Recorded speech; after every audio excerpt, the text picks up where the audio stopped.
শুরুতেই থাকছে আজকের প্রধান প্রধান সংবাদ শিরোনাম। সংবিধান লঙ্ঘন ও শপথ ভঙ্গের দায়ে তিনি তার পদ ও সংসদীয় আসন হারিয়েছেন।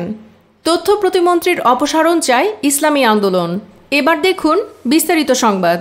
কোনো এমপি মন্ত্রী রাষ্ট্রধর্মের বিরুদ্ধে কথা বললে সংবিধান লঙ্ঘন ও শপথ ভঙ্গের দায়ে তিনি তার পদ ও আসন হারাবেন, এটি সাংবিধানিক আইন। সংসদে কোনো বিল বা সংশোধনী এনেও রাষ্ট্রধর্ম ইসলাম আর কোনোদিন বাতিল করা যাবে না। শেখ হাসিনা 2011 সালের সংবিধানের ৫ম সংশোধনী পাশ করান।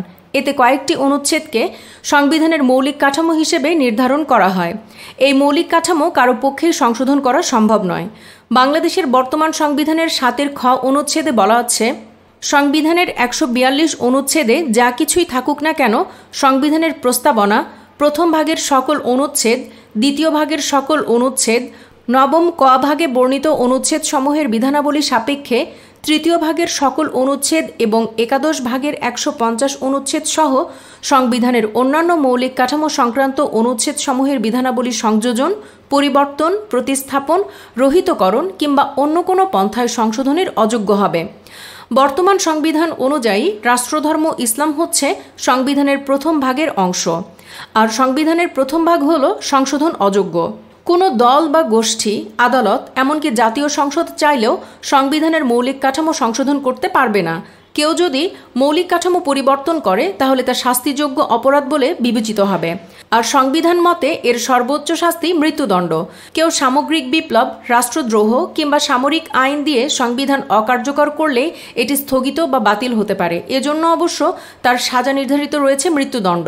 যারা জোর গলায় রাষ্ট্রধর্ম তুলে দেওয়ার দিন তারিখ ঘোষণা করছেন তাদের উচিত হবে সংবিধান ভালো করে পড়ে নেওয়া অথবা প্রধানমন্ত্রীর কাছ থেকে ব্যাপারটি বুঝে নেওয়া।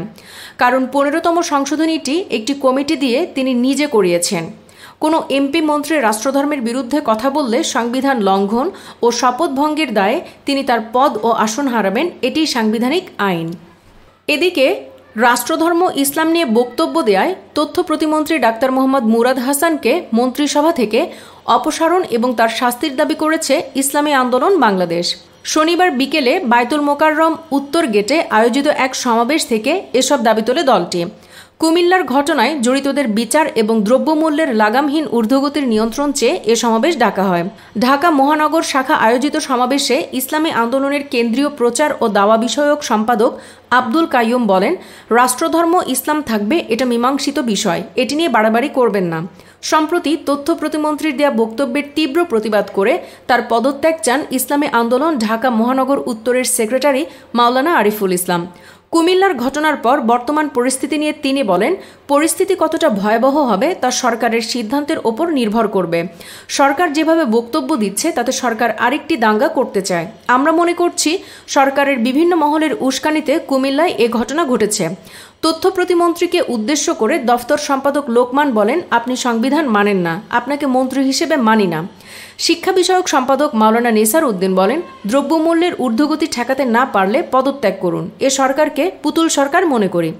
সমাবেশে সভাপতিত্ব করেন ঢাকা মহানগর উত্তরের সভাপতি অধ্যক্ষ মাওলানা শেখ ফজলে রাব্বি মাসউদ।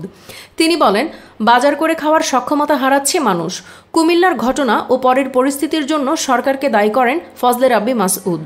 সমাবেশে প্রধান অতিথি হিসেবে বক্তব্য রাখেন ইসলামী আন্দোলন বাংলাদেশের প্রেসিডিয়াম সদস্য অধ্যক্ষ মাওলানা সৈয়দ মোসাদ্দেক বিল্লাহ আল মাদানী। তথ্য প্রতিমন্ত্রীকে বয়কট করার কথা জানিয়ে তিনি বলেন, মুরাদকে বয়কট করুন। সমাবেশ শেষে বায়তুল মোকাররমের উত্তর গেট থেকে বিক্ষোভ মিছিল বের করেন নেতাকর্মীরা। মিছিলটি পল্টন মোড় হয়ে নাইটিঙ্গেল মোড়ে গিয়ে মোনাজাতের মাধ্যমে শেষ হয়।